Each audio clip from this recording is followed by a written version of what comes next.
CBSE class 12 maths हमारा chapter है integration, और इंटीग्रेशन में भी हम लोग पार्ट 2 कर रहे हैं डेफिनेट इंटीग्रेशन। अगला क्वेश्चन है क्वेश्चन नंबर 153, प्रूव दैट। तो इसे हमें प्रूव करना है। यह क्वेश्चन ऑल इंडिया 2014 में 4 मार्क्स का आया था। एक बार आप इसे ट्राई करिए, फिर हम लोग आगे बढ़ते हैं। तो सबसे पहले हमें जो प्रूफ करना है उसको हमने यहाँ लिख दिया। LHS को हम सॉल्व करते हैं क्योंकि ऐसे क्वेश्चंस हम सॉल्व करते आ रहे हैं। LHS को हमने आई मान लिया, लेट, और हमारे पास ये है, इसको इक्वेशन 1 मान लिया। फिर हम प्रॉपर्टी का यूज़ करेंगे, तो यहाँ पर हम लोग x की जगह a माइनस एक्स रख देंगे। तो यहाँ a हमारा π/2 है, तो x की जगह हमने π/2 माइनस एक्स रख दिया। तो साइन π/2 माइनस एक्स होता है cos x, और स्क्वायर है तो cos square x। Sine π/2 minus x आपका cos x होता है, और cos π/2 माइनस एक्स आपका sin x होता है। इसको हमने इक्वेशन नंबर 2 लिख दिया।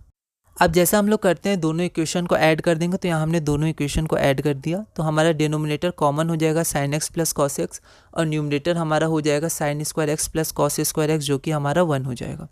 तो आपका 2i बराबर हो गया 1/sin x plus cos x times dx। ठीक है, अब ऐसा क्वेश्चन हमने पहले भी किया है। ठीक है, हम लोग ने क्या किया, sin x और cos x को चेंज कर दिया tan में, तो यहाँ पर tan में चेंज कर दिया। आप चाहें तो यहाँ पर लिख सकते हैं ये दोनों फार्मूला। ठीक है, उसके बाद 1 प्लस tan स्क्वायर एक्स ऊपर आ जाएगा, तो हमने sec स्क्वायर एक्स लिख दिया। x/2, ध्यान रखिएगा x/2, क्योंकि यहाँ पर x/2 आ रहा है, और नीचे हमारा tan वाला आ गया।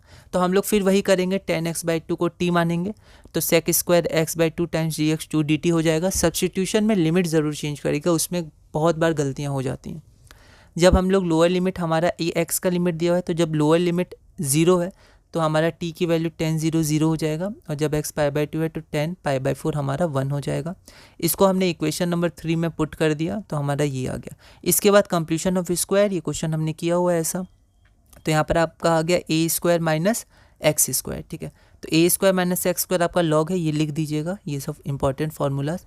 तो फिर हम लोग एक बार 1 पुट करेंगे, फिर एक बार हम 0 पुट करेंगे, यहाँ log 1 आ जाएगा, log 1 0 हो जाएगा। ठीक है, तो log 1 0 हो गया, तो आपका ये आ गया माइनस। ठीक है, अब हमने यहाँ पर क्या किया, पिछले क्वेश्चन में अगर आपको ध्यान होगा तो हमने इसी को माइनस को ऊपर ले जाके इसको रेसिप्रोकल कर दिया था और आंसर ले आया था। ठीक है, लेकिन अगर हम यहाँ पर वो अप्लाई करेंगे तो यहाँ पर हमारा जो RHS है वो नहीं आएगा। आप RHS में देखिए सिर्फ √2 + 1 है। ठीक है, और ऐसा क्वेश्चन हमने जो पिछली बार किया था वहाँ पर हमने यहाँ तक तो सेम किया था, बस इसके बाद हमने इसको रेसिप्रोकल कर दिया था, तो नीचे आ गया था √2 - 1, पर यहाँ √2 - 1 नहीं आना चाहिए, मतलब यहाँ रैशनलाइजेशन हुआ है। ठीक है, तो यहाँ पर क्या हो जाएगा, √2 - 1 डिवाइडेड बाय √2 + 1। ये माइनस हमने इधर लिया है। ठीक है, इसको ध्यान रखिएगा, ये माइनस उधर आया, पावर में नहीं गया।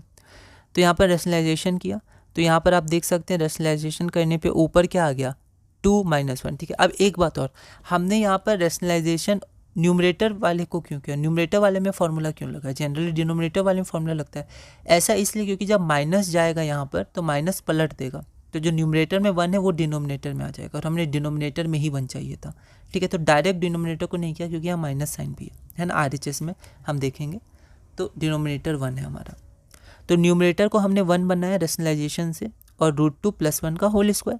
अब दोनों का होल स्क्वायर लिख सकते हैं, तो ये स्क्वायर हमारा ऊपर आ गया। ठीक है, अब स्क्वायर जैसे ही ऊपर आया तो 2 बाहर आ जाएगा।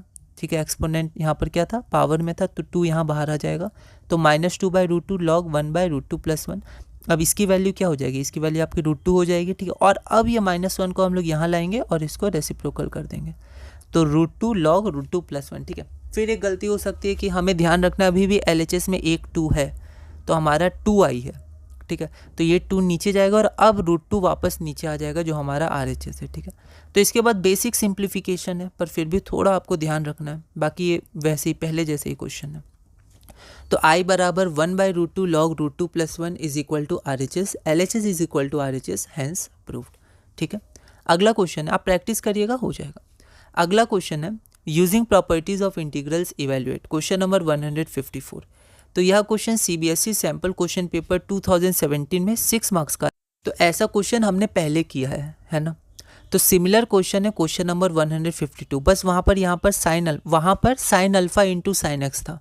ठीक है, यहाँ पर साइन अल्फा नहीं, वरना बिल्कुल सिमिलर क्वेश्चन है।